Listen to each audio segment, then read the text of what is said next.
Bueno, em, primero que nada, bueno, no sé si ya chusmearon, pero en el blog ya se subieron las consignas del EPEC, así que ya las pueden ir chusmeando. Y ahí si quieren arrancamos con la clase. Yo voy a compartir los poemas que había o sea, que la idea era traer los leídos para hoy, pero igual también los vamos a estar leyendo. ¿Yo estoy compartiendo toda mi pantalla o solamente una? Estás compartiendo el browser, Ah, bien, el bien, bien. Chrome entero. Joya. Ah, ok, Sí, sí, genial. sí. Ah, y aprovecho que intervengo para decir, cuando Angie termine su clase, con Patricia vamos a comentar la consigna del parcial. Así que si tienen dudas, que seguro alguna duda hay, eso ya lo veremos después de la clase. Bien, entonces vuelvo a... Ok. Em, un poco para arrancar, lo que quería era contextualizar estas autoras que elegimos. A Rupi Kaur capaz la van a conocer mucho más. Es una autora canadiense que en realidad nace en India y crece en Canadá. Y es ahí donde se hace famosa. Ambas autoras se hacen conocidas por publicar en redes sociales poesía. Amanda Lovelace por publicar en Tumblr y Rupi Kaur por publicar poesía en Instagram. Sobre todo poesía acompañada de sus propias ilustraciones, que es lo que habrán visto si ya leyeron los poemas o van a ver ahora un poco en el desarrollo de la clase. Y para caracterizar un poco qué es lo que vamos a hablar hoy, vamos a hablar de un género de la poesía que surge con las redes sociales, que es la instapoesía. ¿Sí? Que tiene sus características propias. Un poco mi idea con esta clase era abrir una pregunta que no sé si está cerrada y creo que tiene que ver con el surgimiento de las nuevas tecnologías y cómo eso se entra en correlación con la literatura y que es algo que vamos viendo cada vez más en nuestra sociedad y algo que sobre todo está presente en la sociedad norteamericana, sobre todo con autoras mujeres, porque después del 2018 el movimiento Me Too, donde grandes artistas y sobre todo gran parte de la comunidad en general comenzó a denunciar hechos de violencia hacia las mujeres en redes sociales a partir de un hashtag. Bueno, son esos espacios los que el movimiento de mujeres en todo el mundo, pero particularmente en Estados Unidos, ha sabido encontrarse eh, para poner en discusión ciertas cosas. Y eso no está alejado de la poesía. De hecho, si uno se pone a pensar, gran parte de las instapoetas que hoy existen son primero, o sea, y son, que son norteamericanas, son mujeres. Y de hecho, una de las características en los pocos estudios que hay del género es que en su gran mayoría habla de feminismo o del movimiento LGBT, que está encauzado, si se quiere, en una mirada o en una perspectiva social. Entonces, un poco la pregunta que nos vamos a hacer es si la instapoesía corresponde a un nuevo género literario, si estas nuevas tecnologías crean nuevos géneros o son un medio, un soporte para la literatura eh, y la modifican en su configuración para hacerla, digamos, acorde a ese formato, ¿no? Esto no es nuevo, tío. La producción literaria y artística en Internet siempre fue masiva, eh, pero un poco el uso o el soporte dentro de las nuevas tecnologías favorece a que a la producción de textos en cierta medida más breves, y eso lo vamos a ver en los poemas, ¿no? Gran parte y no son solo los que seleccioné, digo, si uno lee el poemario el poemario completo de Amanda Lovelace, que es Aquí la princesa se salva sola, van a ver que los poemas no son más largos que una carilla. Incluso los de Rupi Kaur, vamos a poner un ejemplo, este tienen 4 versos. Son muy propios también de la micropoesía, ¿sí? Que nosotros lo conocemos porque acá poetas como Alejandra Pizarnik eh, hacían mucho de la micropoesía, de poemas muy cortos, pero la masividad, si se quiere, no sé si la masividad, pero sino la reiteración en la cual se hace uso de este formato no es casual, sino que tiene que ver con que son poemas que entran en un posteo de Instagram, ¿no? Uno dice, un frame de 1880 por 1350, bueno, ¿cuántas palabras pueden entrar? No muchas. Es casi un reto de escritura. Eh, y además, la particularidad que tiene la poesía que se produce en redes sociales es la de el nexo que se establece entre el productor y el receptor, ¿no? Hay una clara identificación y sobre todo una recepción inmediata. Eh, Sobre todo porque el valor de las obras en las redes sociales no es el mismo que el de una obra que se produce en una editorial. Digamos, no se rige por ventas, sino que se rige por interacciones, ¿no? Por likes, por hashtags, por compartidas.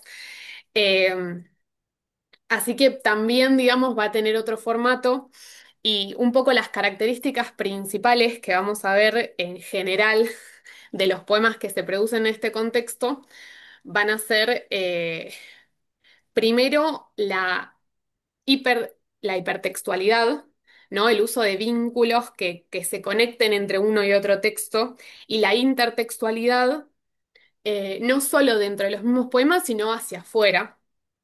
Eh, Después, la suerte de multimodalidad, y eso es muy particular de Rupi Kaur. Si ustedes leyeron los poemas, van a ver que siempre los acompaña de dibujos como este.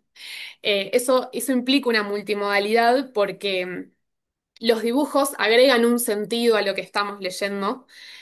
No están ahí porque sino que complementan un poco el sentido del poema. Y además también tiene una tendencia a ser plurilingüistas o multiculturales.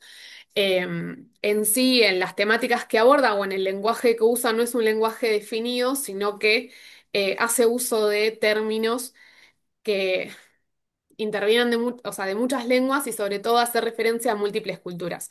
Y eso también lo vamos a ver mucho en Rupi Kaur porque ella va a hacer muchas referencias a la cultura india en sus poemas, no solo a haber crecido en Canadá. Eh, y además, bueno, que la relación que vamos a establecer con estos textos va a ser distinta porque justamente porque va a ser a través de una pantalla. Digo, en una primera instancia, todos estos poemas estaban publicados en la red, digo, no estaban impresos en papel, y eso también interfiere en la relación que uno hace con el texto. Y sobre todo también estos poemas tienen una tendencia a ser o parecer inacabados. Y eso me hacía acordar mucho a lo que vimos en una de las clases de uno de los poetas o sea, del libro, por ejemplo, Hojas de Hierba. No sé si se acuerdan. Como esa idea de un poeta agregando cada vez más poemas eh, a su poemario. Bueno, un poco así funciona la poesía que se escribe hoy en día y sobre todo que se publica en redes sociales. Esta compilación particularmente no, estos poemas, los de Rupi Kaur, son de un poemario eh, que se llama El sol y sus flores, pero su primer poemario, que es Milk and Honey, o está traducido al español como Otras formas de usar la boca, es una compilación de posteos que ella publicó en Instagram. O sea, ella agarró, digo, por suponete, bueno, desde lo que publiqué en 2020, en 2015 hasta el 2018, lo voy a juntar todo en un PDF y lo voy a vender en Amazon. Digo, así surge su forma de comercializar sus poemas, sería. Eh, entonces justamente es distinta la forma de producción de algo, de otro tipo de poemarios. A ver, ahora no sé si me ocurre algo, pero suponete si ustedes hicieron introducción a literatura, no sé, Romancero Gitano de Federico García Lorca, o eh, poemarios como bueno, Árbol de Diana, incluso de Alejandra Pizarnik, son poemarios que están pensados, digo, que tienen una continuidad entre los poemas o que hay una unicidad. Los poemas, este tipo de poemas siempre tienen una tendencia a estar inacabados, eh, o los poemarios están inacabados a que siempre se le pueda agregar más. Y después, o sea, más allá de eso en cuanto a... perdón, estoy un poco nerviosa acá. Si voy muy rápido, me avisan. Em, en cuanto a las características que vamos a ver en el contenido, vamos a tener o bueno, de acuerdo a un poco los autores que yo elegí para mi marco teórico de esta clase, este tipo de poemas se rigen por la intermedialidad y por la transmedialidad. Ustedes van a decir qué carajo estás diciendo, ¿no? Em, pero tiene una pluralidad interna, ¿no? A pesar de ser escritos con un lenguaje muy simple, porque es otra de las características de los poemas que hoy se escriben o circulan en las redes sociales, es que tienen un lenguaje muy simple, además de ser muy breves. Em, en muchos casos también son muy literales, particularmente los que elegí para esta clase no, yo creo que juegan mucho con las imágenes retóricas y con lo metafórico. Ahora vamos igual a ahondar un poco en leer tipo en poemas en particulares y ver, por ejemplo, cómo funcionan las metáforas. Sí es verdad que tiene una suerte de pluralidad interna eh, y tiene una tendencia a aparecer en varios medios, ¿no? Ese sentido de, bueno, que una imagen agregada al final del poema cambie todo el sentido de lo que acabamos de leer. Y que esta transmedialidad, ¿no? De que impresos o bueno, o vistos en un posteo aportan, o sea, tienen un sentido distinto, es también parte de un proceso de adaptación, que es algo que podemos pensar incluso, de cómo, e incluso de innovación, de cómo los géneros literarios clásicos se adaptan a, a las nuevas tecnologías, ¿no? Em, porque no es que son menos líricos.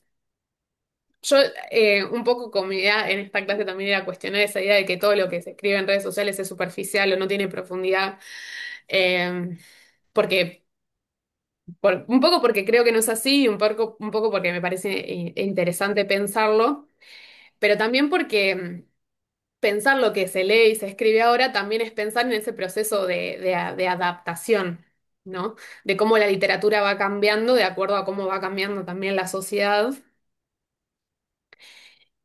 Eh, entonces, a ver, voy a citar algo porque me guardé una cita, la voy a leer, que la tengo acá en mis notas.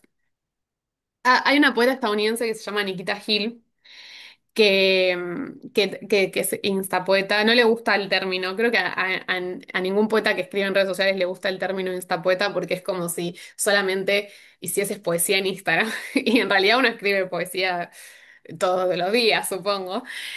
Em, pero decía algo como que cualquier cosa en línea, si es utilizada como un punto de partida y no como una respuesta, puede entenderse como una herramienta de conectividad y no como un arma contra la humanidad. Eh, a mí me pareció que estaba buena porque es un poco como un poco como se piensa o cómo este tipo de poetas piensan lo que escriben, ¿no? Piensan esta poesía como una forma de conectarse. Eh,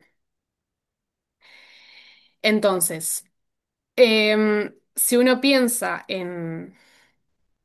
en características, o le queremos hacer una definición bueno, cómo es la poesía que se escribe en Instagram, más allá de que sea o no sea un género en sí mismo, bueno, son poemas breves, condensados en una sola publicación o frame, que tienen un carácter inmediato, que que suelen construir una propia automitología que se cultiva alrededor del poeta, porque acá Amanda y Rupi Kaur nos van a contar experiencias personales, que más allá de que sean o no sean reales, son una especie de autoficción que nos ayuda a identificarnos con lo que le sucede. Eh, que esta especie de automitología, y digo automitología porque hay personajes basados, digamos, en personas en particular que entran en relación con, con ellas que van a estar presentes recurrentemente en sus poemas. Por ejemplo, y vamos a uno de los primeros, acá, uno de los primeros poemas de Amanda que dice, a los 11 años el doctor me pesó. Y después mi madre me dijo que estaba demasiado gorda, que necesitaba comenzar una dieta inmediatamente. Durante ese año, la comida apenas rozó mis labios. Ni siquiera me permití tomar un sorbo de agua, porque quería estar tan delgada que la más mínima brisa pudiera hacerme volar, desaparecer. Perdí 30 kilos en muy pocos meses. Tuve que usar manga larga para cubrir mi única catarsis. Sin embargo, todos me dijeron lo guapa que estaba. Em, la figura de un doctor es, o la figura del doctor como tal, y la figura de la madre, son personajes, digo, recurrentes en la poesía de Amanda, y también la figura de doctores en la poesía de Rupi.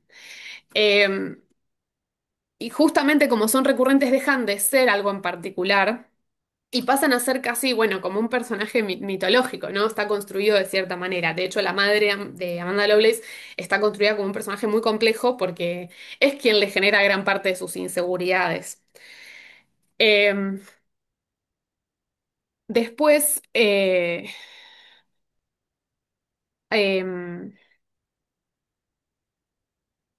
podemos pensar que justamente son poemas breves, de lenguaje sencillo, generalmente con temáticas como acerca de la feminidad. La feminidad no entendida como desde un punto de vista feminista, sino como la feminidad en cuanto a la experiencia de lo que es ser mujer. Sí, hay poemas que explícitamente buscan problematizar cuestiones que ha planteado el movimiento feminista y también muchos poemas de motivación o de autosuperación. ¿No?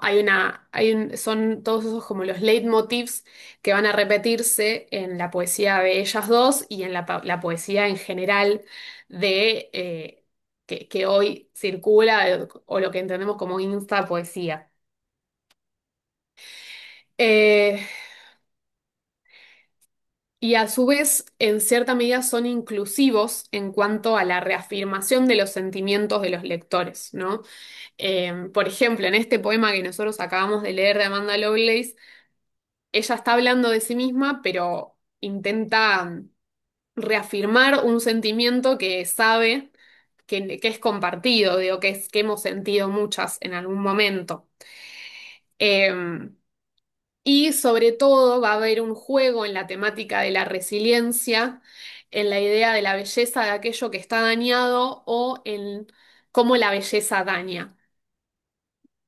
Y acá, por ejemplo, tenemos un ejemplo de cómo la belleza daña.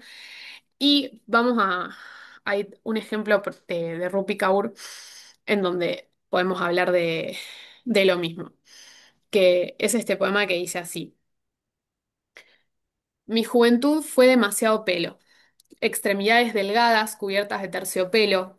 Era una tradición del barrio, para las otras chicas y para mí, frecuentar salones en sótanos cada semana, dirigidos por mujeres en una casa que tenían la edad de mi madre, la piel de mi madre, pero no se parecían en nada a mi sencilla madre. Tenían la piel morena, el pelo rubio típico de la piel blanca, manchas como cebras, rendijas por cejas. Yo miraba mis propias orugas con vergüenza y deseaba que las mías fueran igual de finas. Me siento tímidamente en la sala de espera improvisada, deseando que no aparezca por ahí ninguna amiga del colegio. Sale un videoclip de Bollywood en una pantallita de televisión en la esquina. A alguien le están depilando las piernas o tiñéndole el pelo. Cuando la tita me llama, entro en la habitación y charlamos. Se va un momento. Mientras me quito la parte de abajo, dejo caer los pantalones y la ropa interior, me recuesto en la camilla y espero. Cuando vuelve, me coloca las piernas como una mariposa abierta, las plantas de los pies juntas, las rodillas señalando en direcciones opuestas. Primero, la toallita desinfectante, después el gel helado. ¿Qué tal las clases? ¿Y qué estudias? Pregunta. Enciende el láser. Coloca la cabeza de la máquina en mi pelvis. Y así comienza. Los folículos capilares por todas partes, mi clítoris ardiendo. Y en cada pellizco me retuerzo del dolor, temblando por el sufrimiento.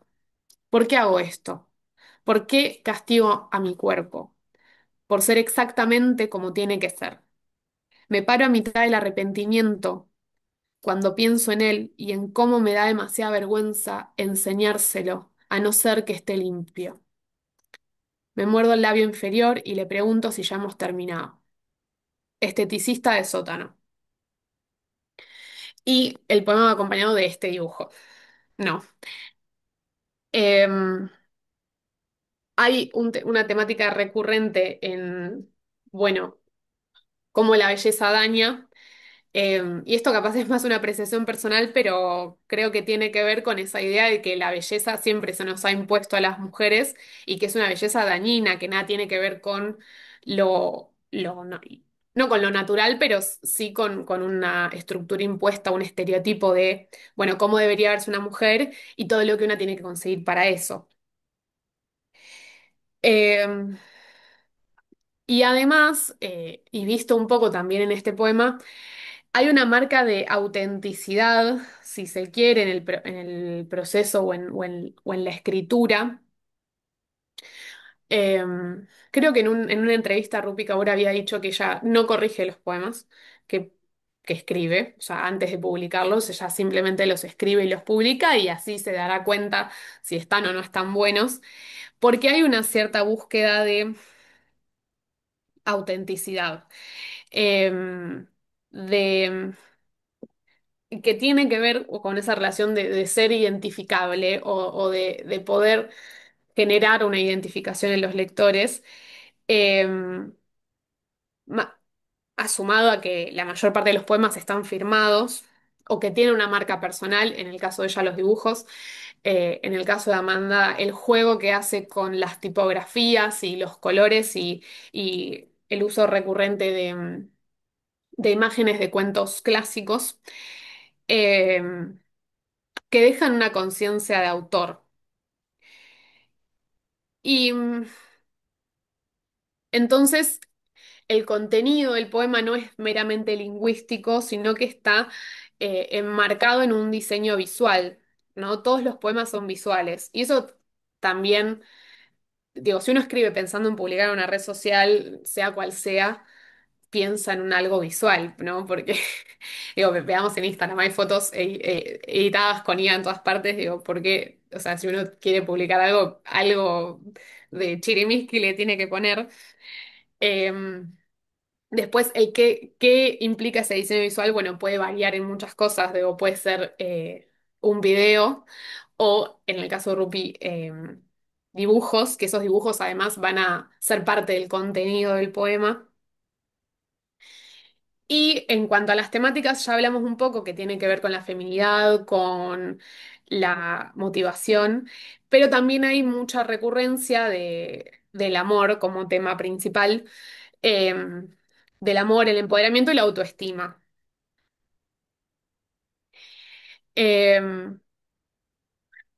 y si uno piensa en el público al cual están dirigidos estos poemas, eh, bueno, tiene que ver con un público joven, evidentemente. De hecho, creo que, o bueno, uno de los papers que leí sobre esto decía que la instapoesía tuvo, o sea, tiene el mérito de hacer algo muy loco, que es que los jóvenes se interesen por la poesía, porque bueno, la poesía nunca fue un campo muy amplio, mucho menos en la juventud, e inevitablemente eso es un fenómeno que gracias a esto algo ha cambiado. El primer poemario de Rupi Kaur fue un bestseller. Los poemarios de Amanda Lovelace hoy un poco también lo están siendo. Eh, Y tiene que ver un poco con este formato también de hacer una poesía más accesible, no tan compleja como uno pensaría que es la poesía. Ella dijo en una entrevista a Rupi, muchos de los lectores son mujeres jóvenes que están experimentando cosas reales y no son capaces de hablarlo con algún familiar o algún amigo.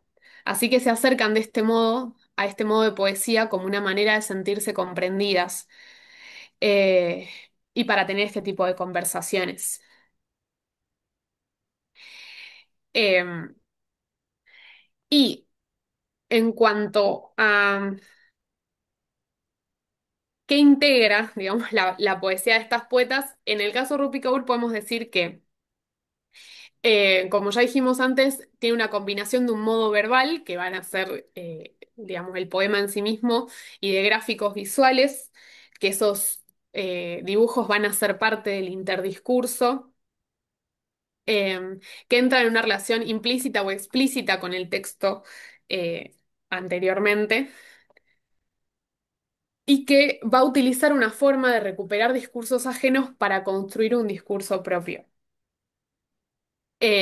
Y que ese discurso puede funcionar como una especie de aclaración o de nota explicativa, incluso los dibujos también.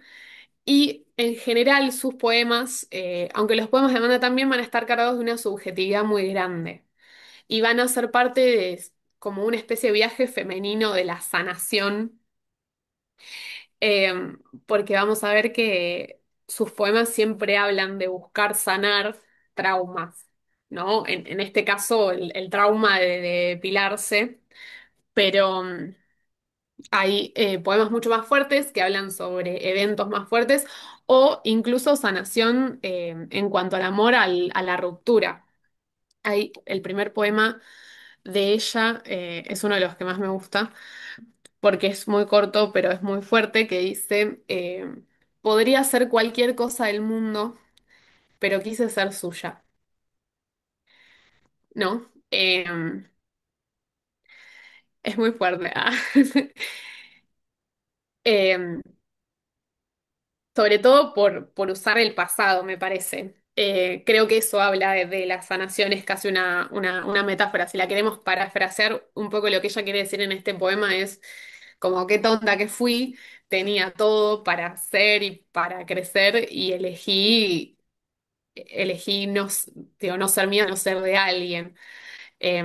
Sobre todo volviendo a ese discurso, cuando uno dice que ella retoma discursos que son ajenos, tiene que ver con que metafóricamente retoma frases hechas o ideas que son parte de la estructura patriarcal de nuestra sociedad para revertirla y ponerla en cuestionamiento. En este caso, bueno, ser de alguien tiene que ver con esa típica frase de sos mía, que es propia de, ¿no? de la literatura romántica, que tiene que ver con ver a las mujeres como una posesión o como un objeto. Y en ese caso ella lo está cuestionando. Em,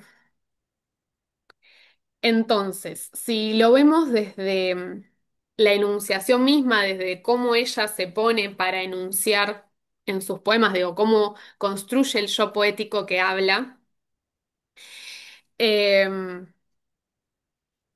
ese yo poético es no solo muy subjetivo, sino que habla mucho de su mundo interno.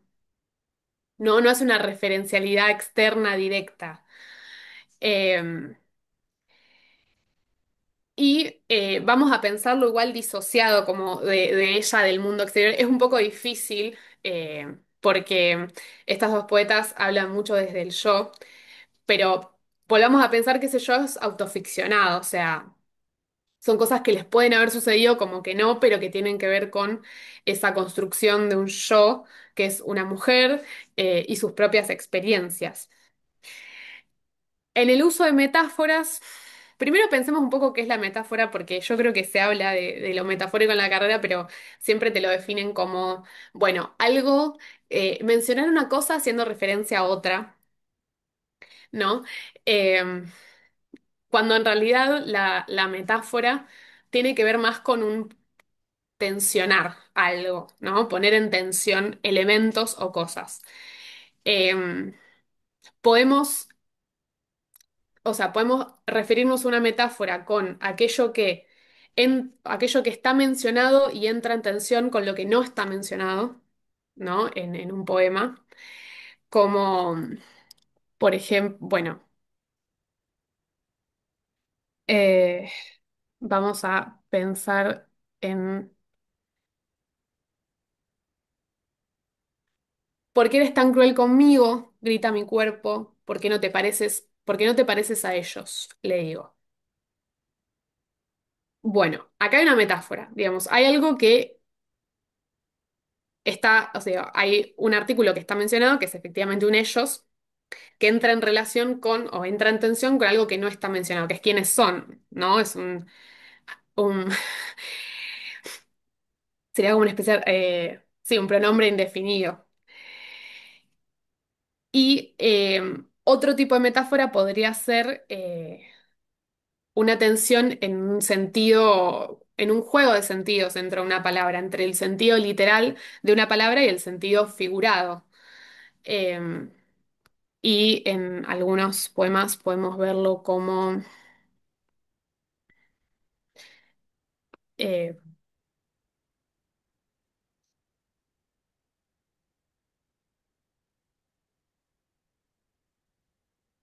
bueno, cuando me enterraron viva, escarbé para salir, con las palmas y los puños aullé tan alto.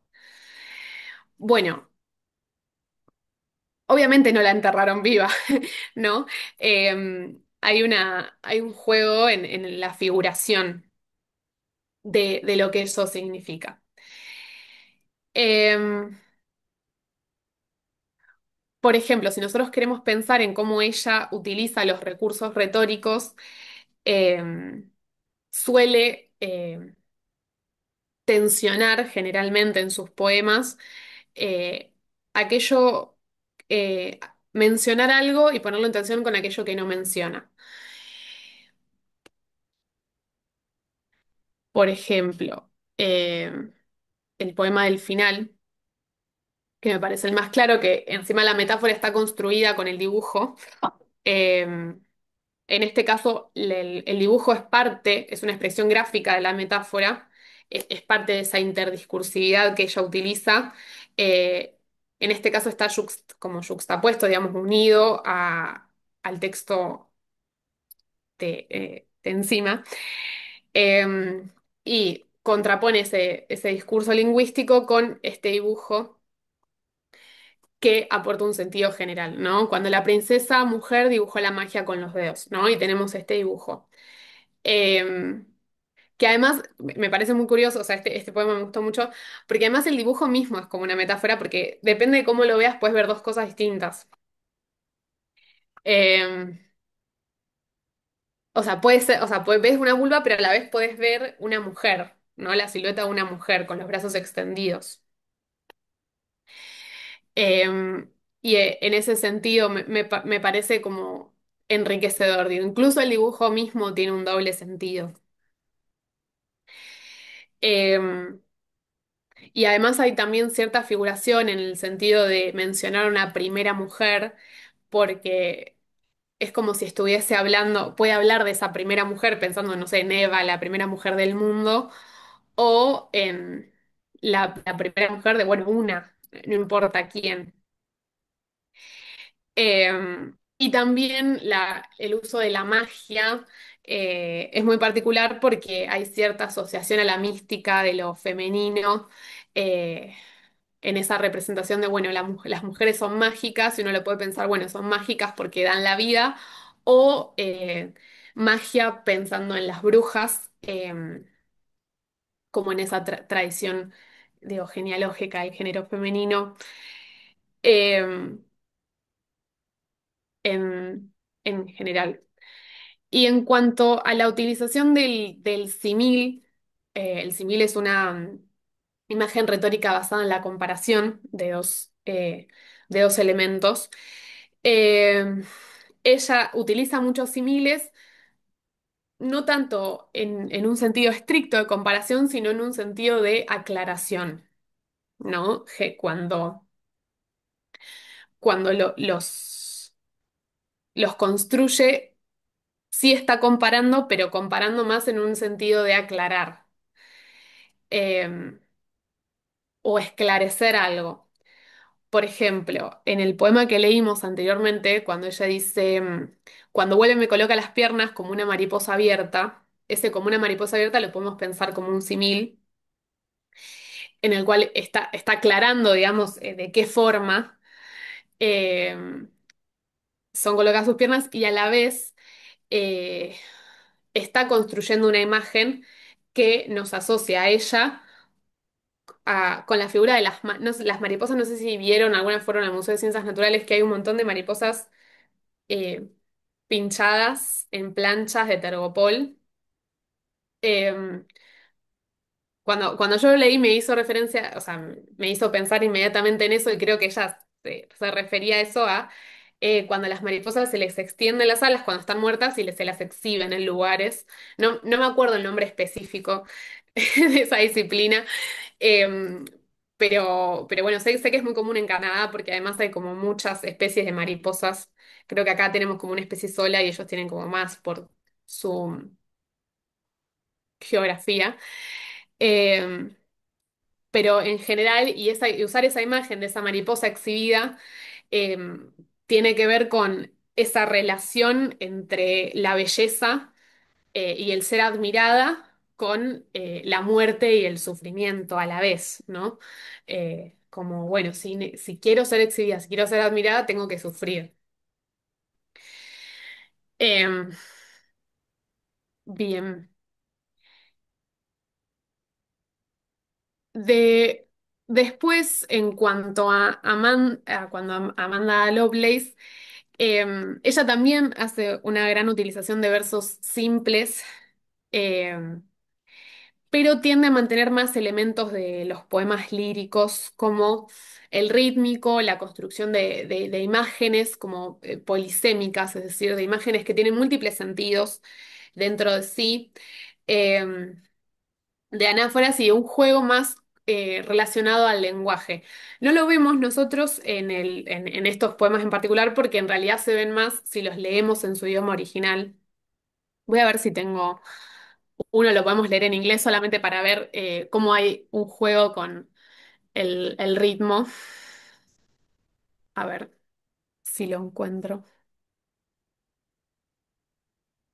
Mm,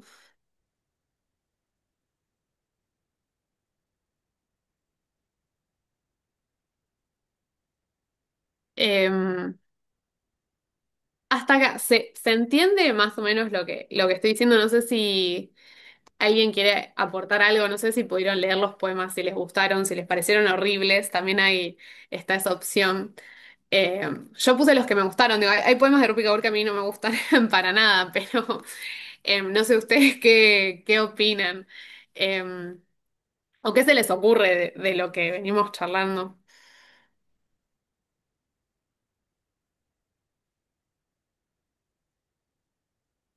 Bien. Bueno, acá encontré en uno de sus poemas en inglés. Eh, lo voy a leer. En este caso va a ser un juego con la deliteración, es decir, con la repetición de elementos y, eh, bueno, lo voy a compartir. Lo voy a compartir. ¿Se ve? No, o no sé. ¿Sí? Ah, ok. Em, Cuando yo decía anteriormente que su forma de aportar a lo visual en la poesía tenía más que ver con la tipografía o con el juego en la página, tiene que ver con esto. Ella no va a hacer dibujos, pero va a tachar un montón, va a hacer uso de, no sé, la negrita, la itálica, de jugar en el espacio con la hoja, con el blanco de hoja. Eh, en este caso, por ejemplo, este poema dice. One night, the princess I, the princess woke to feel the bed rocking back and forth, back and forth, back and forth, back and forth. At first, she thought a hurricane must be brewing. I can't, I'm sorry. ¿No? Esa repetición genera un ritmo y un juego con el lenguaje. que aporta un sentido distinto a lo que podría aportar si no existiera. Y es un poco la diferencia principal entre ellas y con lo que ellas van a jugar. Y otra cosa que me di cuenta el otro día cuando las estaba leyendo, que me parece muy interesante, es cómo terminan firmando sus poemas eh, o dándole si quiere nombre. Ay, perdón, no sé, ay, ¿qué hice? Está acá. Em, con un guión y una frase final en itálica, ambas. em, Como si fuese un remate. Es algo que hacen las dos y que hacen muchos poetas de este colectivo, si se quiere, eh, que es como un juego final, esa idea de cierre que no tienen. Que en general no tienen los poemas, ¿no? Al principio dijimos que los poemas están en cierta medida inacabados. Bueno, esta frase final les da como cierta conclusión, ¿no? Como si quisieran ayudarnos a entender o a darle un último giro al sentido total del poema. Em, También ella va a hacer mucho juego con asonancias, ¿no? Es decir, al contrario de la rima, con palabras que no suenan. Eh, y particularmente Amanda Loveless va a hacer mucho juego con la intertextualidad y crítica literaria porque ella estudió letras. Entonces, va a haber un diálogo continuo con las tradiciones literarias y culturales, eh, particularmente de la identidad femenina, ¿no? Este poema se llama La princesa se salva sola en este. El segundo poemario se llama La bruja se quema a sí misma en este, y así, o va a utilizar personajes de clásicos de los hermanos Grimm o de la literatura eh, para desarrollar lo que ella quiere decir. Eh, bueno, dije todo muy rápido. A ver, voy a poner el chat, no sé, hasta acá. Sí, hay un... Ah, acá me pusiste, Martín, taxidermia, lepidopterología. Bueno, no voy a salir nunca jamás en la vida. Em, pero bueno, no sé cuál de todos los poemas que estaban les gustaron más, si tenían uno que les había dejado sonando algo.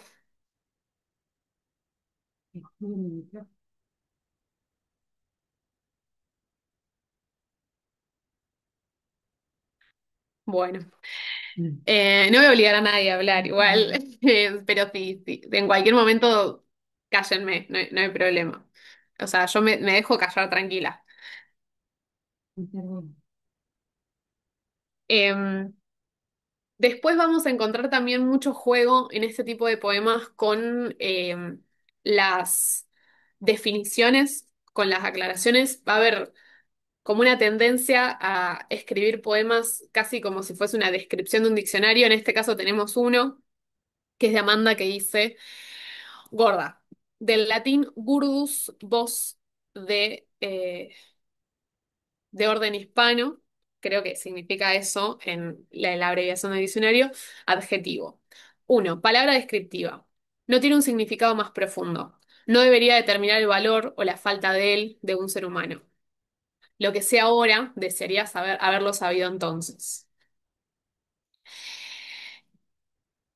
Eh, de origen. Sí. Em, Bien. Un poco vamos a ver que en general los temas recurrentes de Amanda van a ser, bueno, el que ella tenía sobrepeso y creo que todavía a día de hoy lo tiene, esa experiencia y sobre todo la tortuosa relación con su madre. Eh, y particularmente, más allá de esas experiencias personales que uno dice, bueno, hasta ahora vimos en las autoras la construcción de poemas de sus propias experiencias, que tienen quizás un matiz o una, sí, o una impronta de problematizar las vivencias de las mujeres. va a haber una tendencia generalizada en, escribir poemas, digo, en este colectivo, si se quiere. Eh, Se va a utilizar la poesía como un medio para las mujeres poetas para problematizar la opresión.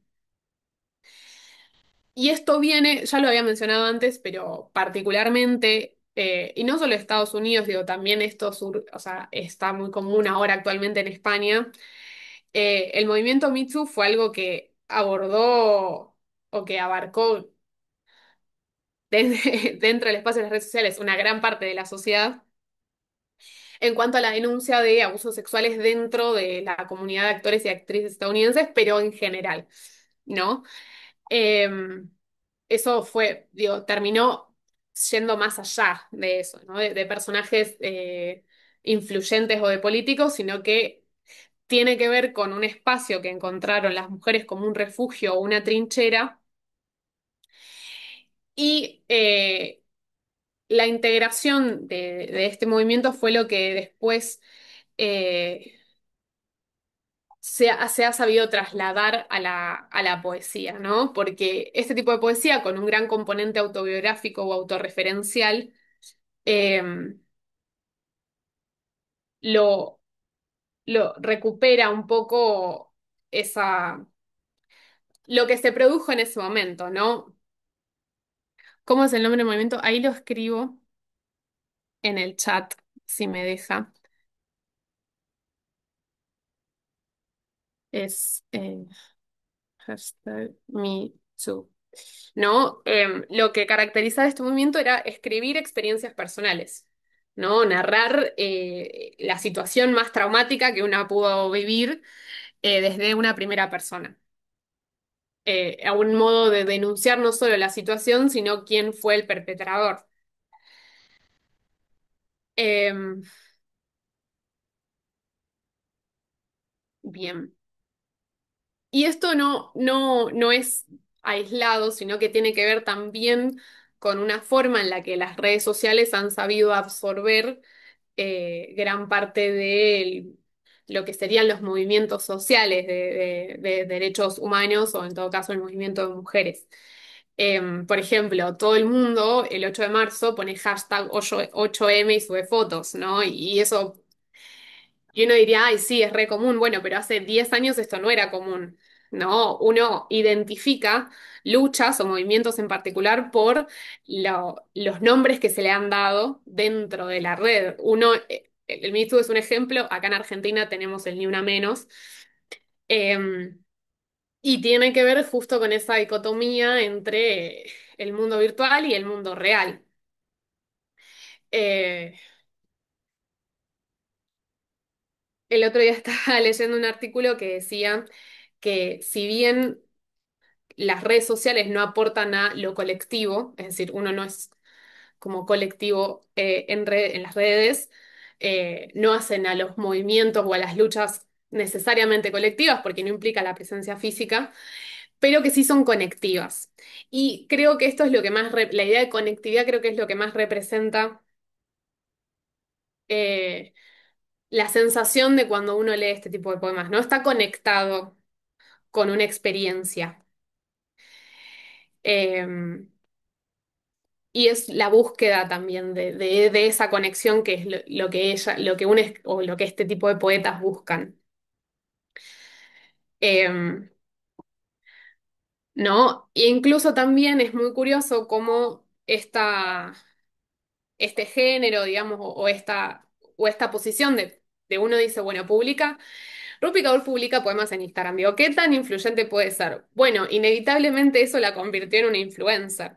Y es casi como si ese carácter de poeta además le diera la responsabilidad de involucrarse y de dar voz a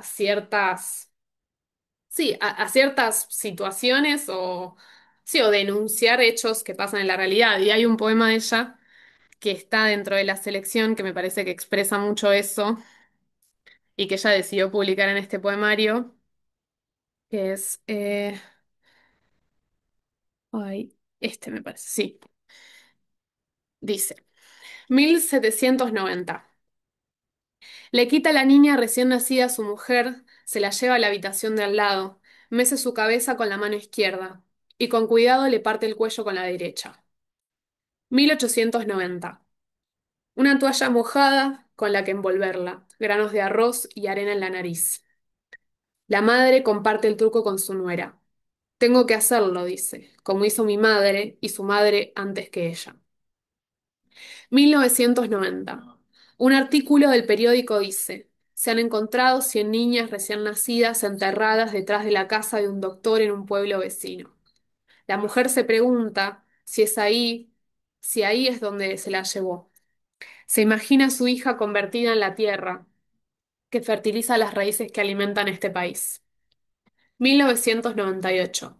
A océanos de distancia, en un sótano de Toronto, un doctor lleva a cabo un aborto ilegal a una mujer india que ya tiene una hija. Una ya es carga suficiente, dice. 2006. Es más fácil de lo que crees, le dicen mis tías a mi madre. Conocen una familia que lo ha hecho 3 veces. Conocen una clínica. Podrían darle a mamá el número. El doctor incluso prescribe pastillas que garantizan un niño. Funcionaron para la mujer que vive bajando la calle, dicen. Ahora tiene 3 hijos. 2012. 12 hospitales en la zona de Toronto se niegan a revelar el género del bebé a las parejas que esperan un hijo, hasta la 30ª semana del embarazo. Los 12 hospitales se encuentran en barrios con una alta tasa de población inmigrante del sur de Asia. Infanticidio femenino, feticidio femenino. Ella escribe este poema porque en el sudeste asiático, particularmente en la India, desde hace años, y eso incluso persiste a día de hoy, hay cierto estigma en la idea de que tener una hija mujer es una carga, porque las mujeres no son productivas, es decir, no pueden trabajar, y como ya sabemos, las condiciones de vida en la India son gravísimas. Entonces, lo único que se puede hacer, o digamos, la única expectativa para una mujer que vive en India y sobre todo que es joven, es llegar a casarse algún día. Y se las considera una carga. Entonces, durante muchos años hubo prácticas donde se realizaban abortos a madres que esperaban hijas eh, por el hecho de que iban a nacer mujeres, o incluso de asesinatos. Eh, entonces es muy particular, digamos, este poema me parece, porque uno dice, no tiene nada que ver con los otros, pero ella igual lo escribió. E igual entran dentro de este parámetro, porque tiene que ver con ese lado más desde el activismo de pensar, bueno, ¿qué es lo que a mí desde este lugar me toca denunciar? ¿No? Y también tiene que ver con esa mezcla de culturas, de poder contar como en cualquier cultura, digo, ya sea en Canadá o ya sea en la India, las mujeres también viven la misma opresión, ¿no? Con características distintas, pero es la misma. Eh,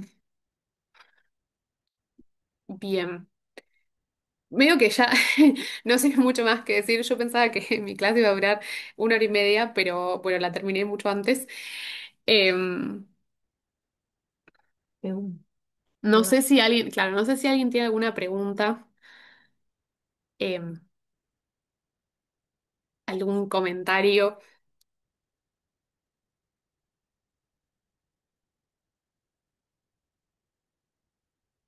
Eh, A ver, yo no había llegado a leer los poemas, leí así medio salteado.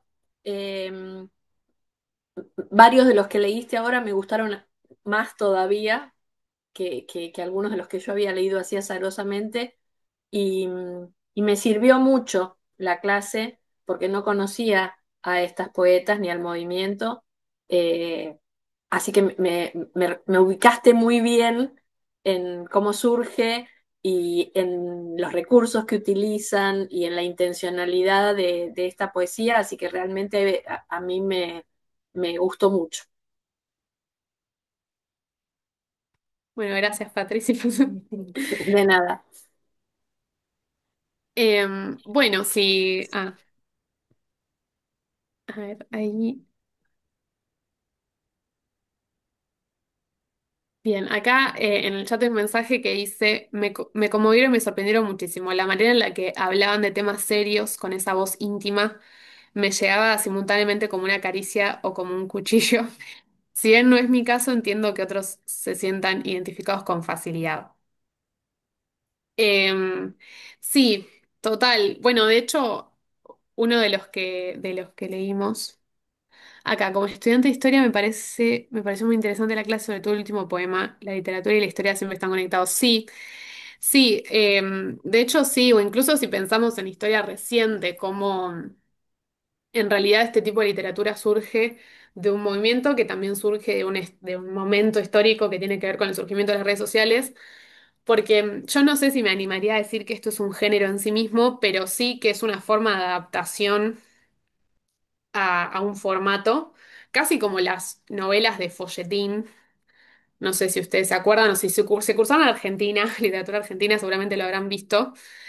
Las novelas de folletín también tenían una estructura muy particular que también hacía la brevedad y hacía, por ejemplo, la creación de tensión, que tenía que ver con que, bueno, salían todas las semanas en un folletín, ¿no? Y uno las tenía que ir a buscar. Bueno, creo que esto también tiene esa impronta, ¿no? El poder adaptarse a un posteo de Instagram y publicarse todos los días y que a alguien le llegue la poesía, ¿no? Bueno. Por mi parte, bueno, sí, voy a leer un último poema antes de terminar la clase, que es uno, uno de los poemas que más me gustaron, que en realidad es el más largo, que es de Rupi Kaur. Eh, bueno, lo voy a leer y ustedes después se quedan con lo que se quedan. Comenzó como un típico jueves, por lo que yo recuerdo. La luz del sol me dio un beso de buenos días en los párpados. Me acuerdo con exactitud saltar de la cama, hacer café con el sonido de los niños que jugaban afuera, poner música, cargar el lavavajillas. Recuerdo colocar flores en un jarrón en el centro de mesa de la cocina, solo cuando mi casa quedó reluciente. Entré en la bañera, me lavé el pelo para quitarle el ayer, me adorné a mí misma, igual que había adornado las paredes de mi casa, con marcos, estanterías, fotos, me puse un collar en el cuello, me coloqué los pendientes, me pinté los labios, me peiné el pelo hacia atrás, un típico jueves. Terminamos en un encuentro con amigos. Al final me preguntaste si necesitabas que me llevaras, si necesitaba que me llevaras a casa. Y dije sí, porque nuestros padres trabajaban en la misma empresa y habías ido a cenar a mi casa muchas veces. Pero debería haberme dado cuenta cuando empezaste a confundir una conversación amable con coqueteo, cuando me dijiste que me dejara el pelo suelto, cuando en vez de llevarme a casa, por el cruce iluminado por las farolas y la vida, giraste a la izquierda, por la carretera que no llegaba a ningún sitio. Te pregunté a dónde íbamos, me preguntaste si tenía miedo. Mi voz se arrojó desde el borde de la garganta. Aterrizó en el fondo de mi estómago y se escondió durante meses. Todas las distintas partes de mí apagaron las luces, bajaron las persianas, cerraron las puertas, mientras me escondía detrás de algún armario del piso de arriba de mi mente. Cuando alguien rompió las ventanas, tú abriste la puerta principal a patadas, te lo llevaste todo. Y después alguien me cogió a mí. Eras tú quien se zambulló dentro de mí con un tenedor y un cuchillo, con los ojos brillantes por el hambre, como si no hubieras comido en semanas. Yo era 50 kilos de carne fresca, tú me despellejaste, me destripaste con los dedos, como si estuvieras vaciando el interior de un melón, mientras llamaba gritando a mi madre. Clavaste mis muñecas contra el suelo, convertiste mis pechos en fruta marchita. Esta casa ahora está vacía. No hay gas, no hay electricidad, no hay agua corriente. La comida está podrida. Estoy cubierta de polvo de la cabeza a los pies. Moscas de la fruta, telarañas, bichos. Alguien llama al fontanero. Tengo el estómago atascado. Llevo vomitando desde entonces. Llama al electricista. Mis ojos no se encienden. Llama a los limpiadores para que me laven, me cuelguen y me sequen. Cuando irrumpiste en mi casa, nunca volví a sentir la mía. Ni siquiera puedo dejar que entre un amante sin ponerme enferma. Me quita el sueño después de la primera cita, pierdo el apetito, me vuelvo más hueso y menos piel, me olvido de respirar. Cada noche mi dormitorio se transforma en un psiquiátrico, donde los ataques de pánico convierten a los hombres en doctores que me calman. Cada amante que me toca siento que eres tú, sus dedos tú, sus bocas tú, hasta que no son los únicos que están encima de mí. Eres tú. Y estoy tan cansada de hacer las cosas a tu modo. No está funcionando. He pasado años intentando descubrir cómo podría haberlo parado, pero el sol no puede parar la tormenta que se avecina, el árbol no puede parar el hacha.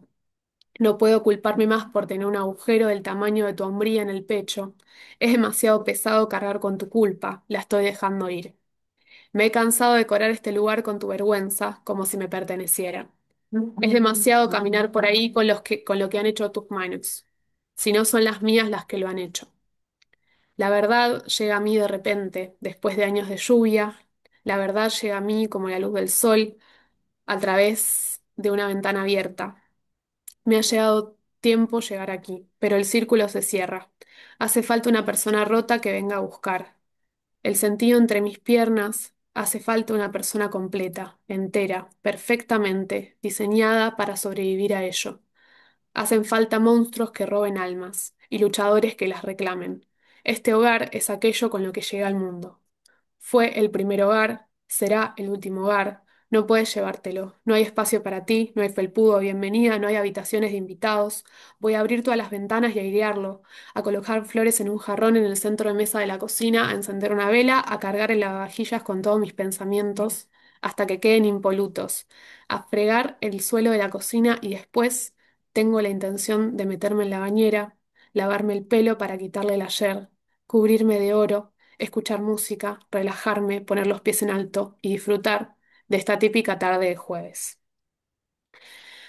Em, bueno, me parece un poema sublime, la verdad, que, bueno, justamente hace esta metáfora del hogar con su propio cuerpo. Ay, acá había unos mensajes en el chat y no los vi, perdón. Acá Virginia dice, me gustó mucho, me alegro. Quería saber por qué elegiste estas autoras. Las elegí ah, em, porque voy a ser muy, muy honesta. Yo estaba viendo un video de YouTube de una chica que recomendaba poesía y recomendó un poemario de Rupi Kaur y un poemario de Amanda Lovelace. Y la verdad yo tenía cero fe, cero expectativas. Em, o sea, sigo poetas en Instagram, pero no sé si soy de las que consume poesía en Instagram. Y la verdad que me sorprendió mucho. Y nada, me pareció que estaba bueno como ponerlo en discusión. Em, no conocía la poesía, pero me resulta muy interesante el medio en que eligen compartir sus poemas, teniendo en cuenta que la red social es usada para mostrar imágenes de belleza, filtros, que la mayoría de los poemas que mostraste son sobre cómo la belleza daña. Es bastante disruptivo y le añade más profundidad que leerlo publicado en un libro, creo yo. Ay, no lo había pensado, pero creo que tenés mucha razón, Male. Como esa idea de juxtaponer cosas que no tienen sentido, o eso, bueno, eso, muchas de las cosas que hace Rupi Kaur de tomar discursos que uno pensaría que son prototípicos del patriarcado para ponerlos en sus poemas, darle un giro o una vuelta de tuerca y después agregar, eh, o sí, o combatir con lo que ella piensa. Creo que tiene que ver con eso, ¿no? Poner, digamos, juxtaponer a todas las imágenes de mujeres operadas. em, un poema sobre que, bueno, no pasa nada si no haces esta dieta fit y haces y te comes una hamburguesa, digo, no, nadie se va a morir. Resistencia artística ante la violencia estética. Y acá pregunta Martín, ¿hay poetas argentinas en Instagram que tengan una búsqueda estética similar? Em, sí, yo sigo a Martina Cruz. Me gusta mucho su poesía. Hay un poemario de ella que se llama Manos como nubes. Ella tenía cáncer cuando era niña y ese poemario arranca, bueno, tiene una seguilla de poemas de, bueno, de ella cuando tenía 10 años viviendo entre hospitales con su enfermedad, ¿no? Ahora ya está bien, no pasa nada. Pero bueno, tuvo una experiencia muy fuerte y ese poemario en particular me parece muy, muy impactante y que estaba muy bueno. Y además también ha escrito varios poemas eh, sobre esto. Em, para el 8M siempre publica algo. Así que nada. Bueno, em, eso, bueno, no sé si, bueno, también eso, si a alguno le interesa hacer, digo, para su trabajo final o usar algún poema, me puede escribir. Yo recolecté varios poetas estadounidenses que tienen que ver con esta temática por si a alguien le interesaba abordar o leer más, me pueden escribir y se los comparto. Em, Así que eso. Bueno, muchas gracias a todos por conectarse, por escuchar y nada, ojalá les haya gustado de verdad.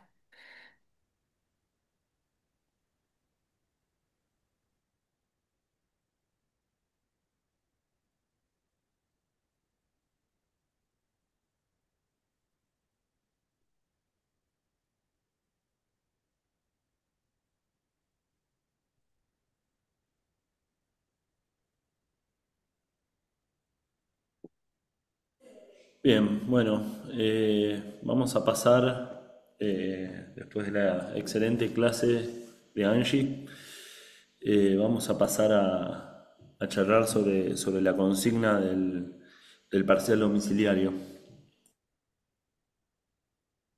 Esperen un segundito.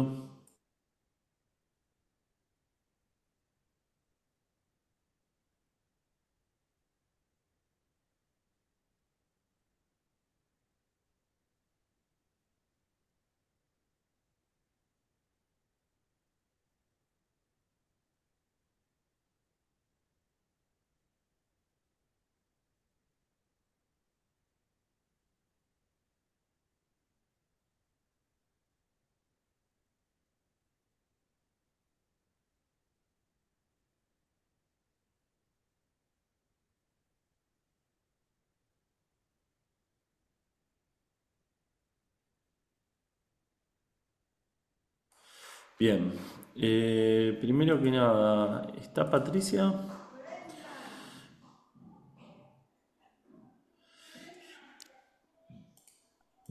¿No me escuchan ni me ven? Ahora sí te escucho. Ah, En cuanto a bueno. verte, Hace un ratito se ahí me te veo. había cortado por unos segundos la conexión, pero bueno, acá estoy. Bien, pueden ver el blog que estoy compartiendo, ¿no? Sí, sí, se ve. Bien, bueno, llegó el momento.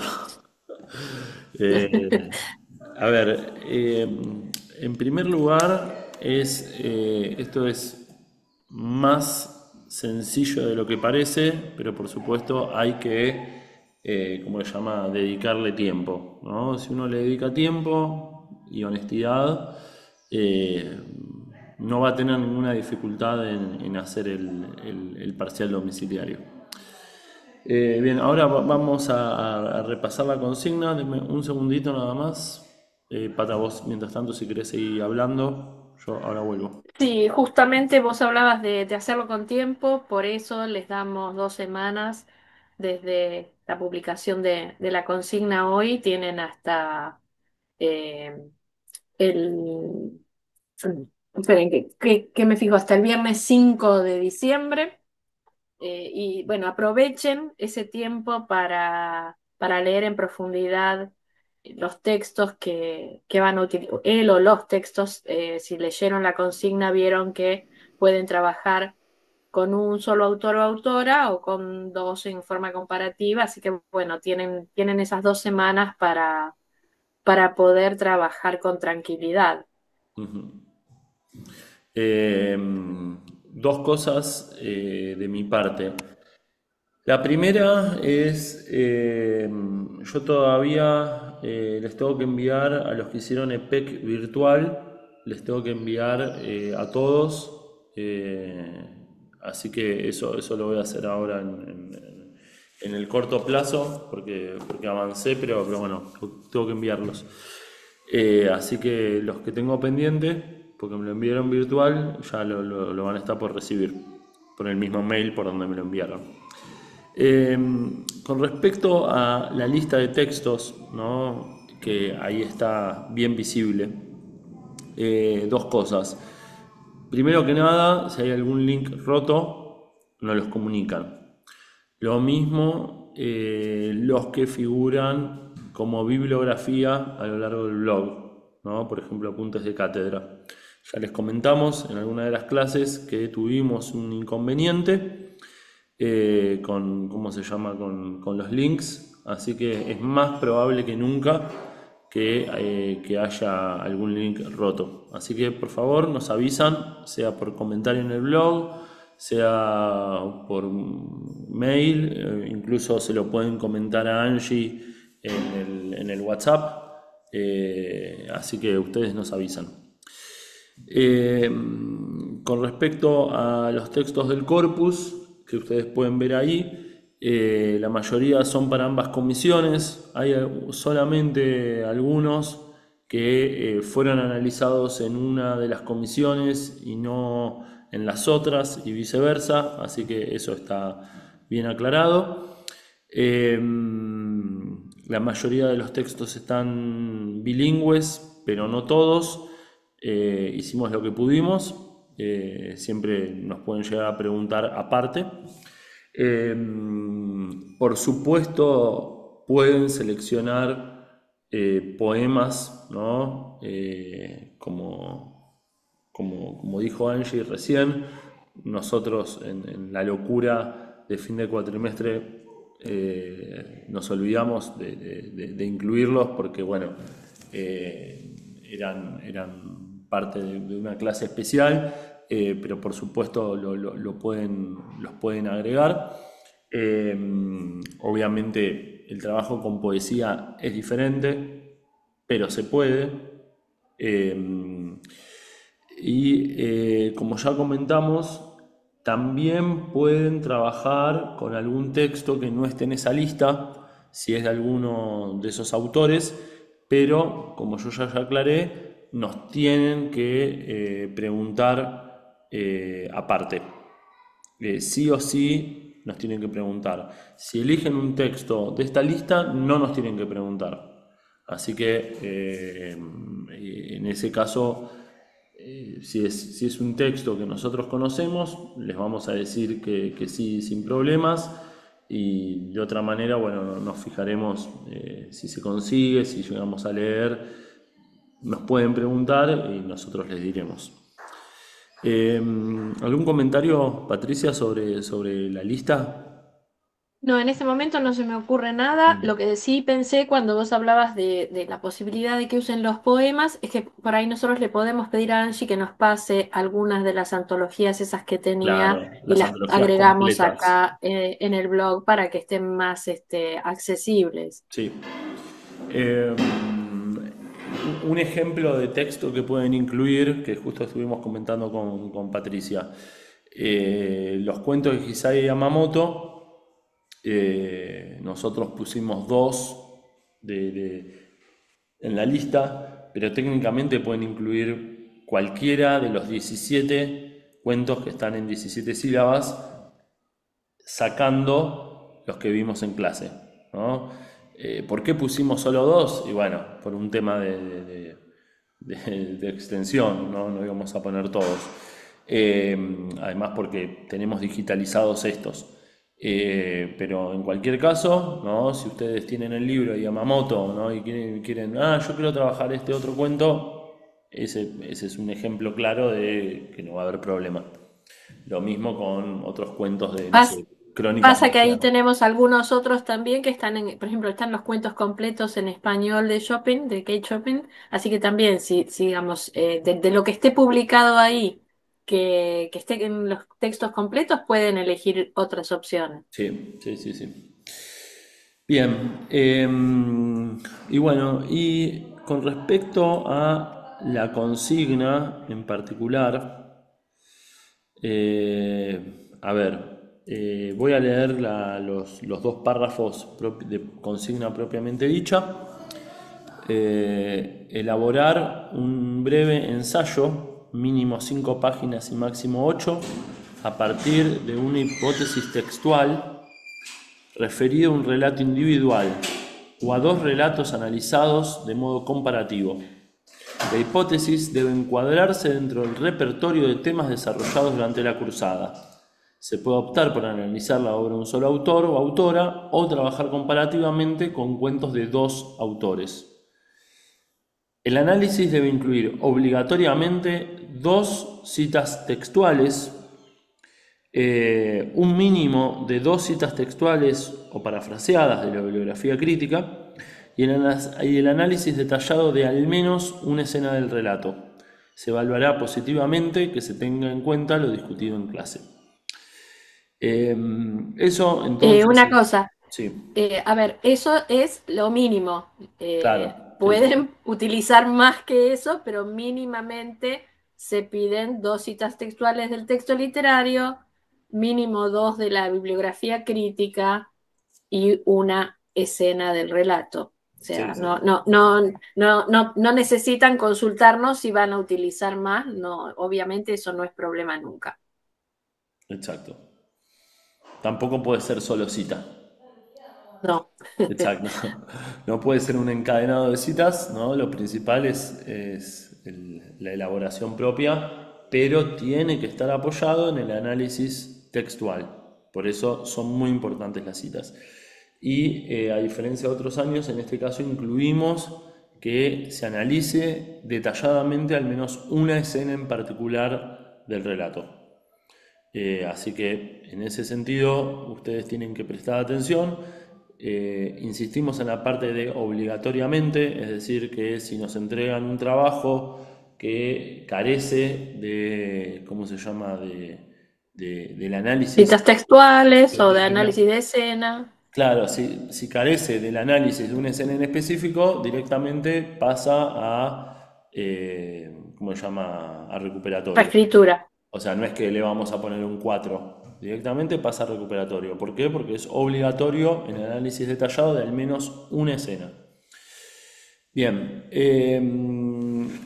bueno, la lista de corpus ya la tienen linkeada en el blog, así que recomiendo que se fijen ahí. El repertorio de temas no es exhaustivo. El repertorio de temas ni siquiera tienen que marcarlo, no es que tienen que poner tema 1, tema 5. Si lo hacen, digamos, más fácil para nosotros, pero no están obligados. Son disparadores. Es eso, son disparadores, ¿no?, para generar posibles ejes de análisis. Y son lo más amplios posibles, pero no son exhaustivos porque siempre se nos pueden ocurrir otros. Bien, y en cuanto a las indicaciones más ligados a lo formal, bueno, por supuesto que es individual, lo tienen que entregar por mail al docente que hayan tenido en las comisiones, Patricia o yo. El tiempo máximo es el viernes 5 de noviembre inclusive. Acá siempre me hacen una pregunta y es, ¿hasta medianoche? Esto no es Cenicienta, no es que a las 12 de la noche se transforman en calabaza, pero nosotros nos tenemos que despertar con el trabajo entregado, ¿no? Es decir, que si lo entregan a la 1 de la mañana, no es problema. Pero se entiende, ¿no? El sábado tiene que estar El todo sábado tiene que en estar los entregado en correos. nuestra casilla, sin excepción. Bien, bueno, en el caso de que no entreguen, ¿cómo se llama? Van a ser considerados como ausentes, ¿no? Y va a haber un recuperatorio con la misma lógica, pero en fecha a confirmar. En el caso de que sí entreguen, pero nosotros consideremos que que el trabajo no está listo para ser aprobado, entonces van a tener que hacer una reescritura del mismo parcial que entregaron a partir de nuestros comentarios. Se aprueba con 4 y en los criterios de evaluación, que más o menos ya comentamos en la consigna misma, tienen que demostrar la comprensión, ¿no?, de las nociones fundamentales, ¿no?, vistas en la cursada. Van a tener que utilizar argumentos, van a tener que citar, van a tener que desarrollar hipótesis de lectura personales. No, eso ahora vamos a comentar lo de las hipótesis de lectura. Acá vamos a valorar especialmente que sean hipótesis de lectura personales. Ahora vamos a comentar eso. Y en cuanto a la claridad, la ortografía, por supuesto, tiene que ser lo más claro posible. Y eso, por supuesto, es parte de la evaluación. Bien. En cuanto al tema de la hipótesis de lectura, esto está en el blog. De hecho, no lo pusimos en este post, lo vamos a poner en un post aparte, que es algo que nosotros ya compartimos, que son las diferentes clases de hipótesis, ¿no?, los consejos de escritura académica. Y nosotros comentamos cómo hay diferentes tipos de hipótesis, que es demostrar la hipótesis de algún autor o autora de la bibliografía crítica, pero quizás en otro cuento, ¿no? Si el autor o autora dice: en la literatura norteamericana se ve tal utilización de tal cosa, ¿no?, tal representación de tal cosa, y por ejemplo, digamos, ese crítico en particular o crítica lo hace con El Gran Gatsby, quizás ustedes pueden tomar esa misma hipótesis y ustedes la aplican para alguno de estos relatos. Eso entonces es una hipótesis que no es personal, pero que es válido. Ustedes lo pueden hacer. Y el tipo de hipótesis que más valoramos es cuando directamente surge de ustedes. Nosotros ya estuvimos charlando sobre cómo desarrollar hipótesis. Creo que, a ver, en la cursada del año pasado tenemos... Igual ese documento, Martín, lo habíamos compartido para el último trabajo de PEC, pero lo vamos a volver Lo vamos a volver a justamente compartir. ahí donde lo tenés, lo vamos a volver a Acá, compartir. este post que está acá, ¿no? Entonces, ¿qué es una hipótesis? Esto recuerden que lo vimos en clase, ¿no? Ahí esto les puede servir. Esto es lo que les comentaba, ¿no? Usando una cita textual de un crítico, ¿no?, o una idea, parafraseando una idea, un concepto general, o bien esta hipótesis completamente propia. Me preguntaron cuál es la diferencia entre personal y original, que muchas veces se usa como sinónimos. Personal significa que es pensada y desarrollada por ustedes. Original significa que nadie antes la postuló y demostró. Bien, en este caso no tienen que ser originales. Eso no significa que eso esté permitido el plagio. Lo que quiere decir esto es que uno puede postular una hipótesis y después darse cuenta que hay un tipo o en tal lugar que escribió un libro, ¿no?, desarrollando esas mismas hipótesis, ¿no? Entonces, en ese caso, la hipótesis no es original porque ya está desarrollada por otras personas. Pero en este caso no es problema, ¿no? No tienen que ser originales en ese sentido, pero sí tienen que ser personales, ¿no?, en el sentido que no está permitido el plagio.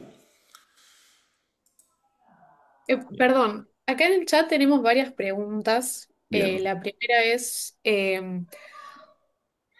me preguntaron, acá dice, si se podía utilizar los sonidos del habla de Butler. Sí. Sí, porque no lo analizamos en clase. De hecho, Octavia Butler en general no llegamos a verla porque nos quedamos por los paros, no llegamos a ver a Butler, que la íbamos a ver en teóricos, pero pueden incluir ese cuento de Octavia Butler sin ningún tipo de inconveniente. Bien, y en cuanto a la otra pregunta que me señalaste, la que estoy abriendo el chat, ¿cuándo se rendiría el final? Ya que la fecha dada es el 28 de noviembre y no llegamos. Sí, efectivamente, esta mesa de finales no va a ser para ustedes, porque no dan los tiempos, ni había chance de que dieran los tiempos, porque incluso si les poníamos una fecha de entrega antes, no iban a llegar no íbamos a llegar a que nosotros los corrigiéramos a todos los trabajos. Así que van a poder presentarse recién desde la mesa de febrero. Y después tienen, antes eran 3 años y medio, ¿no? Con una posible prórroga, si mal no recuerdo. Sí, eran 3 años y medio. Sí. Así que tampoco se apuren, digamos, esto conviene tenerlo fresco, ¿no? Pero tampoco Virginia, nosotros es que hacemos, digamos, toda una logística que nos complica para que ustedes puedan rendir en la mesa de noviembre, porque generalmente hay que preparar el final. De hecho, si bien esta clase, ¿no? O esta porción de la clase virtual que estamos armando es sobre el parcial domiciliario de prácticos, aprovecho para decirles que cuando rindan el final, ustedes tienen que tener leída la bibliografía analizada en clases de teóricos. Que no toda la bibliografía de teóricos que figura en el programa, pero sí todos los textos que vimos en teóricos. Si lo vimos en teóricos, ustedes lo tienen que tener leído, porque podemos preguntarlo en la mesa más allá del tema que hayan desarrollado. De vuelta, esto es sobre finales, no sobre prácticos, pero es un buen momento para aclararlo. Entonces, como ustedes tienen que leer, tampoco es que incentivamos a que se apuren, ¿no? En poder rendir en noviembre, cuando todavía recién estamos terminando la cursada de prácticos. Bien, a ver si me queda algo más. Bueno, seguimos con las cuestiones formales. Acá nosotros aclaramos cómo debe estar escrito el examen en términos de tipografía, tamaño, interlineado, ¿no? A ver, digamos, si alguno tiene un inconveniente y no sabe cómo cambiar el interlineado, siempre nos puede preguntar, ¿no? Siempre hay maneras. Alguno tiene una dificultad, nos pregunta, pero esos son los parámetros. Los parámetros hay que aclararlos, ¿no? Porque uno dice 5 carillas, por supuesto no es lo mismo espacio y medio que doble espacio. Y algo muy importante es que los datos de ustedes, sobre todo nombre y apellido, tienen que estar tanto en el texto del documento como en el nombre del documento. Eso es muy importante. Ustedes piensen que es importante porque de una manera u otra tenemos que tiene que ser cómodo para nosotros poder encontrar el nombre de ustedes. Ustedes me dicen, bueno, no está en el cuerpo del texto, pero está en el nombre del archivo. Ajá, y si lo imprimimos y si corregimos con los textos impresos, ya no tengo el nombre del archivo.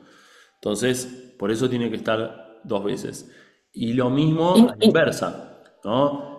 Está en el nombre el nombre y el apellido está dentro del texto, pero estamos buscando el archivo para adjuntarlo y entregárselo, y en la lista de archivos no figura el apellido. Entonces, todos se llaman Parcial Norteamericana 2025. Bueno, acá obviamente dice 2024, es Por 2025. un... Esto lo vamos a actualizar.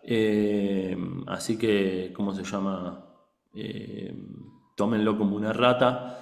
Nadie se salva de las erratas, ¿no? Nosotros claramente tampoco. No se hagan los vivos, no entren diciendo 2024 solamente porque lo dice ahí. Eh, Así que, y por favor no entreguen en PDF, entreguen en Word o similar. En PDF nos cuesta mucho hacer modificaciones o incluso puede haber permisos para que no se pueda editar. Si tienen alguna dificultad, nos escriben un mail. Y por favor, no compartir el archivo automáticamente por Google Drive, ¿no? Ustedes sabrán que hay una opción en Google Drive, ¿no? Esperen que vaya, ¿no? Que ustedes ponen acá, a ver, bueno, justo temas, seminario, un seminario que estamos preparando, ¿no? Acá ponemos compartir, ¿no? Y acá agregan mi email o el de Patricia. No, esto no lo tienen que hacer. ¿Por qué? Porque no tenemos un mail nosotros a qué responder. Entonces, sí o sí, ustedes lo tienen que adjuntar. Lo tienen que descargar y lo tienen que adjuntar como un mail normal. Y Ustedes, acuérdense que si igual lo adjuntan digamos, con un archivo de Google Drive, tienen que tenemos que tener los permisos, porque más de una vez les tenemos que volver a escribir para que nos habiliten a sí, abrir el archivo. exacto. Por eso adjuntarlo a la vieja usanza, ¿no? Como adjunto, siempre elimina problemas. Insisto, si alguno tiene una dificultad, no encuentro el botón, no solamente encuentro esta manera, nos escriben un mail y arreglamos aparte. Pero, por favor, que sea un mail que figure en su carpeta de enviados, no compartido por Google Drive. Bien, y por último, nosotros esperamos seriamente que ustedes no utilicen inteligencia artificial para la elaboración, es decir, la redacción de, ¿cómo se llama?, de los trabajos. ¿Pueden utilizar inteligencia artificial para otras cosas? Por supuesto, mientras no sean la redacción del trabajo, ¿no? Eh, Eso ya queda en lo que es la honestidad intelectual de ustedes. Eh, no hay formas fehacientes de chequear cómo se llama, si algo está escrito o no con la ayuda de inteligencia artificial, así que va a quedar a criterio nuestro. Así que eso va a ser prerrogativa docente, así que les pedimos no lo utilicen. Bien. ¿Algún comentario más? Sé que hay comentarios en las preguntas. Yo ahí me voy fijando mientras tanto.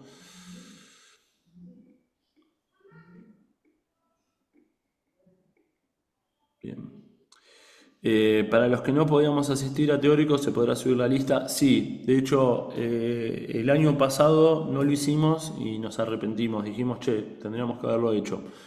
Así que vamos a subir exactamente todo lo que se vio. La mesa de noviembre no se pasó. Acá Angie lo responde. Bien. Em,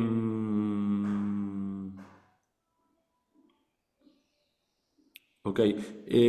La mesa norteamericana sigue siendo el viernes 20 y algo, el viernes básicamente de la semana que viene, o esa se movió. Es que, No, no, la mesa de norteamericana sigue siendo el viernes porque el día que cierra la facultad es el día anterior, que es el Claro. jueves, que sería el no docente. Ajá.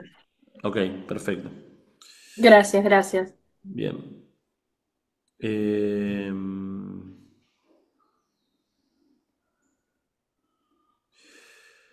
Respecto al final, ¿es sobre teóricos solamente o incluye también los prácticos? Bien. Es una buena pregunta. Eh, Nosotros no les vamos a hacer preguntas específicas sobre los textos de prácticos, porque se consideran que ya están evaluadas esos contenidos, ¿no? Sin embargo, se supone que ustedes lo sepan. Si durante el final, ¿no? Nosotros notamos, ¿no? una discrepancia, ¿no? Notamos un error evidente, ¿no? En lo que surge espontáneamente de ustedes sobre los temas de prácticos, vamos a preguntar. Pero no va a surgir de nosotros preguntar de prácticos. Consideramos eso ya evaluado. Eh, Aimé, eh, si se puede elegir el tapiz amarillo o el empapelado amarillo de Charlotte Perkins. En este caso, Patricia, podemos opinar los dos. Yo diría que no, simplemente Coincido. sí, simplemente porque ese es el texto más elegido por una proporción abrumadora. Ese fue el texto elegido, el cuento más elegido por los alumnos, a tal punto que precisamente tuvimos que sacarlo porque ya era agotador siempre leer el mismo trabajo sobre el empapelado amarillo.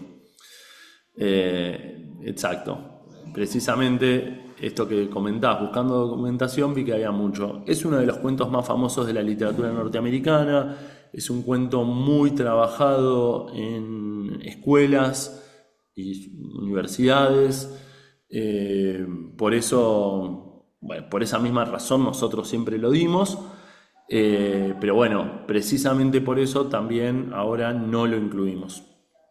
Lo Así estamos que dejando descansar por unos años, por exacto, lo sí, sí, menos. sí, sí.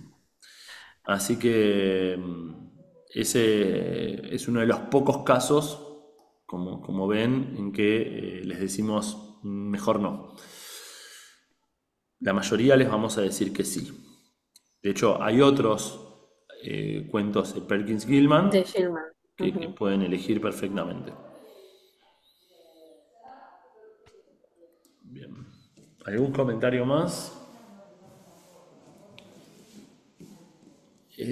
No lo pusimos, pero les comentamos ya anteriormente en las clases de PEC que en lo que es la bibliografía, nosotros siempre compartimos bibliografía y ustedes lo vieron clase a clase, en cada entrada del blog, avisando de la clase, en el propio cronograma de prácticos, pero siempre les sugerimos también consultar los apuntes de cátedra, estos documentos que fuimos armando a lo largo de los años.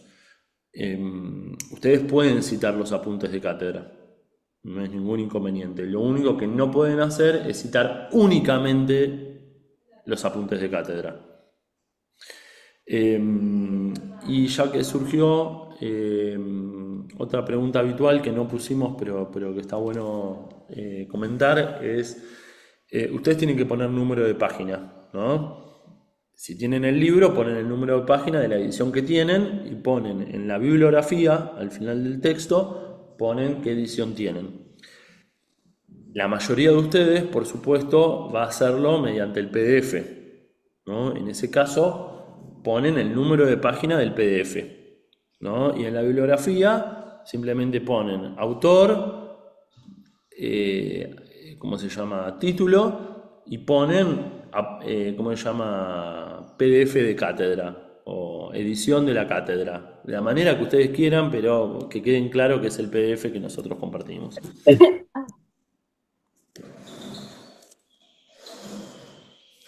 Bien, de mi parte creo que eso es todo. Estoy pensando eh, bueno, en el de Lucía Berlin nosotros vimos el texto homónimo, ¿no? De Manual para Mujeres de la Limpieza, ¿no? Pero bueno, el libro, por supuesto, es mucho más grande, así que mientras no elijan el visto en clase, pueden elegir cualquier fragmento.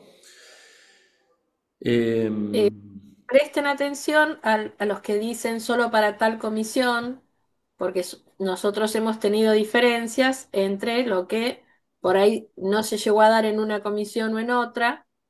Pero si tienen dudas respecto a si el texto que van a elegir lo pueden elegir, de última también manden un mail y nos preguntan, soy de tal comisión, ¿lo puedo elegir o no? No, digamos, no se arriesguen al error si tienen la duda, porque ahí entonces va un desaprobado. sí. Lautaro pregunta, dado que no tenemos que especificar el tema que tomamos de eje, entonces, ¿podemos elegir algún tema que no aparezca en el listado? Sí, pueden. Nosotros hicimos esa lista de más o menos 20, 25 puntos, ¿no? Simplemente como disparadores. Simplemente es eso. Si se les ocurre algo que está por fuera de esos puntos, ¿no? Y obviamente es un trabajo bien hecho, incluso les diría mejor, eso va a ser evaluado positivamente, ¿no? Si se les ocurre algo por fuera de lo que nosotros pensamos, eso siempre es positivo. Nosotros realmente incentivamos la lectura personal. Ustedes lo pueden vincular incluso con otros textos, producciones que conozcan, digamos, no de manera absoluta, a menos que nos pregunten.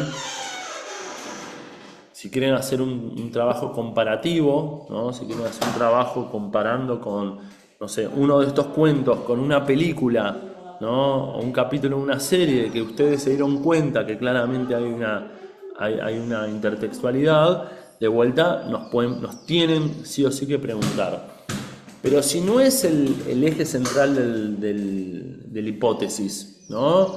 Y en un sector, en la conclusión, en la introducción, quieren vincularlo con otra cosa, por supuesto lo pueden hacer, no hace falta ni que nos pregunten. Bien.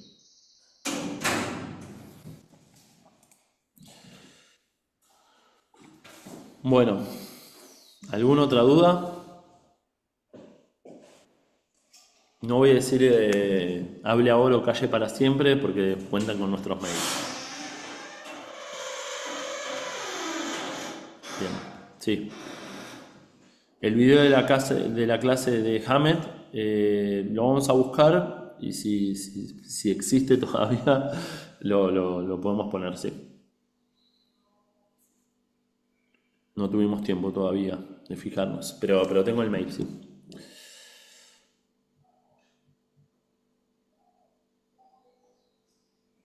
Bien.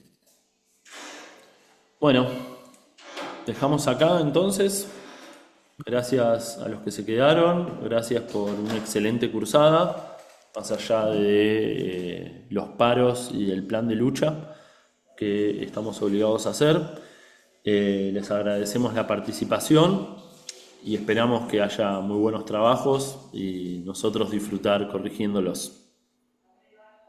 Bueno, y saben que se pueden contactar con nosotros por cualquier duda que tengan, tanto ahora para los parciales como después saben que tienen que consultar sobre el tema de final. eh, pero bueno, cuenten también con que pueden contactarnos a futuro como futuros colegas también y tal vez algunos los veamos en alguno de nuestros seminarios de primer Exacto, cuatrimestre. exacto. Que como les mostré ahí, ya estamos preparando cositas.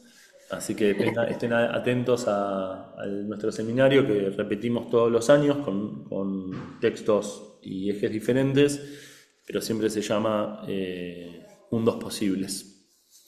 Así que ese es el nombre con que nos van a encontrar en el primer cuatrimestre. Bien, Bueno, chicos, un placer enorme en la cursada. sí, concuerdo y les agradezco a ustedes. Nos vemos entonces.